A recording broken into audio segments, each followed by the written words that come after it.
बीड जिल्ह्याच्या आष्टी तालुक्यातील डोंगरदन या गावचे युवा सरपंच ज्ञानेश्वर शंकरराव वाघ हे त्यांच्या विधायक कामामुळे सध्या चर्चेत आलेले आहेत. सामाजिक आणि राजकीय कार्याची त्यांना मोठी आवड आहे. मागील काळामध्ये ते ग्रामपंचायत सदस्य होते. त्या काळामध्ये त्यांची लोकांसाठी असलेली तळमळ पाहूनच लोकांनी त्यांना मग सरपंच केलेला आहे. आपला गाव आणि आपले गावकरी यांना आपलं कुटुंब समजून ते सर्वांसाठीच काम करतात. सर्वांचे ऐकून घेतात आणि त्यांच्या समाधानासाठी आपला पूर्ण वेळ देऊन कार्य करतात. म्हणूनच ते लोकप्रिय झालेले आहेत. या पंचवार्षिकमध्ये गावचा चेहरामोहरा बदलायचा आहे असे ते सांगतात. म्हणून अशा या ध्येयवेड्या व्यक्तिमत्वाच्या आजवरच्या जीवन प्रवासावर प्रकाश टाकण्याकरिता त्यांच्याशी आमचे मुलाखतकार संतोष रोकडे यांनी साधलेला हा विशेष संवाद पहा न्यूज वन महाराष्ट्र वाहिनीवर.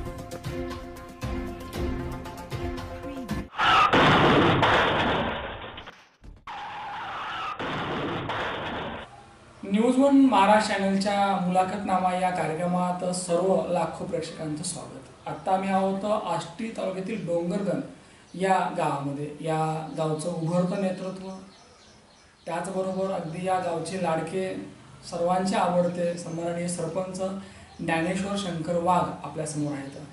सरपंच साहेब, मुलाखतनामा या कार्यक्रमात तुमचं स्वागत. अगदी मला असं वाटतं की तुमचं वय किती आहे याहीपेक्षा तुम्हाला करायचे काय आहे हे बरंचसं या ठिकाणी डिपेंड असतं त्या व्यक्तीवर. आपण गावचे सरपंच आहात तर एक विचार असं वाटतं की पहिली तर गोष्ट अशी, सरपंच काय हवं असं वाटलं. कारण सरपंच होणं म्हणजे काही या ठिकाणी मला वाटतं म्हणून व्हायचं नसतं, नाही का, किंवा हे काही शोभेचं पद नाही, तर या ठिकाणी गावाला शोभा आणणारं पद आहे. तर का राजकारणामध्ये यावं असं वाटलं? काय नेमका प्रवास आहे? सरपंच झाल्यापासून नेमकं काय करत आहात आम्हाला ते ऐकायचं. सुरुवातीला मी ग्रामपंचायत सदस्य झालो. त्या सदस्याच्या नंतर मी बरेचसे कामं लोकांचे केले. त्याच्यातून थोडीशी कामं बाकी राहिली जे सदस्यातून होता नाही आले.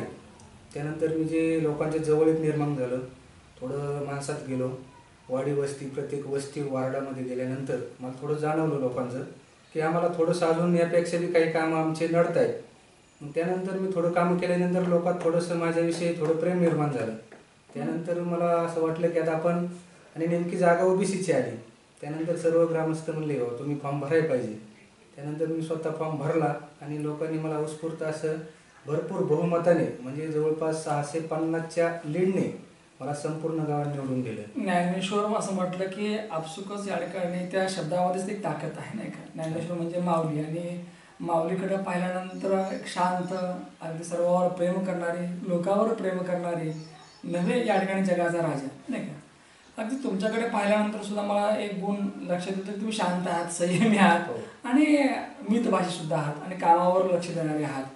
ज्या कारणासाठी सरपंच साहेब तुम्हाला निवडून दिलं आहे, आता नेमका लोकांचा रिस्पॉन्स कसा असतो, कसं काम करतात, लोकांची मनं कशी जिंकतात? कारण आताच्या काळामध्ये लोकांची मनं जिंकणं फार अवघड आहे, नाही का.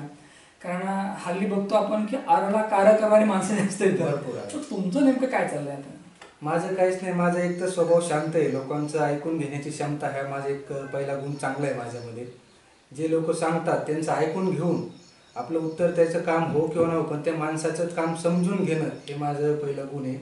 त्याच्यावर मी लोकांचे समजून घेतो. बरेचशी माणसं सरपंच होण्या अगोदर इच्छा खूप असते, पण झाल्यानंतर म्हणतात की उगाच झालं बुवा, नाही का, कारण खूप लोक त्रास देत आहेत, किचकट आहे. तर तुम्हाला असं काही अनुभव आला का? मग नाही, मला आजपर्यंत असा काही अनुभव नाही आला. प्रत्येकाच्या या क्षेत्रामध्ये आहेच, प्रत्येकाच्या गोष्टी, सगळ्या गोष्टीला सामोरं जावंच लागतंय, पण अजून मला अशी काही गोष्ट आली नाही. इसका मतलब है आप अच्छे है तो जमाना अच्छा है. अच्छा, आपण चांगले आहात तर जग चांगलं आहे, नाही का.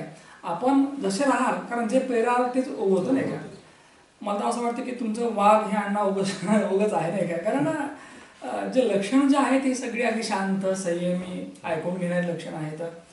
मला एक विचार असं वाटतं की गाव आणि गावकरी यासाठी पद असतं. तर पुढील काळामध्ये या डोंगरदन या गावासाठी काय नेमकं करायचं आहे, काय मानायचं आहे? कारण नेतृत्वाला कधी जात नसते, धर्म नसतो, तर नेतृत्व हे नेतृत्व असतं आणि त्याचं कर्तृत्व पाहून लोकांनी ती संधी दिलेली असते. तर काय नेमका मानस आहे पुढील काळामध्ये, आणखी काय आपलं काम करायचं आहे गावासाठी?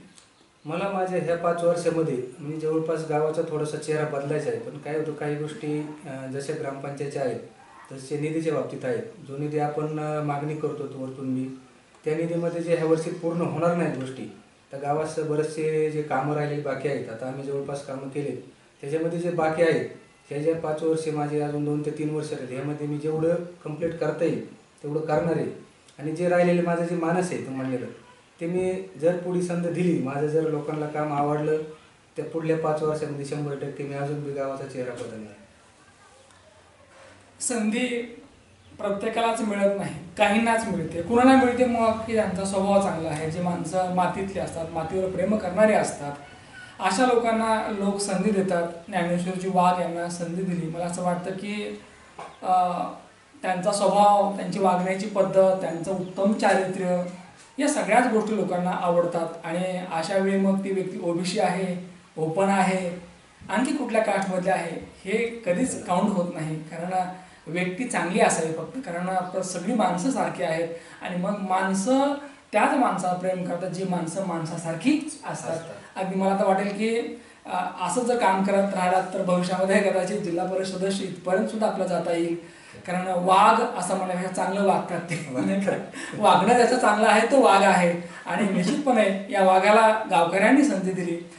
तुमच्या हातनं आणखी खूप चांगलं काम होत राहो. आणि अगदी एक आदर्श गाव, सुंदर गाव, स्वच्छ गाव काय असतो हे डोंगरगण या गावाकडे पाहिल्यानंतर लोकांच्या लक्षात येईल. तुमच्या पुढील वाटचालीसाठी न्यूज वन महाराष्ट्र चॅनलच्या सर्व टीमच्या वतीने खूप खूप शुभेच्छा. निश्चितच डोंगरगण या गावचे युवा सरपंच, प्रामाणिक, चारित्र्यसंपन्न, गुणी व्यक्तिमत्व, नेतृत्व सरपंच साहेब ज्ञानेश्वरजी वाघ यांच्या साधला संवाद प्रेक्षकांना आवडला असेल. परत भेटूया पुढच्या मुलाखतीमध्ये. तोपर्यंत पाहत राहा न्यूज वन महाराष्ट्र चॅनल. धन्यवाद.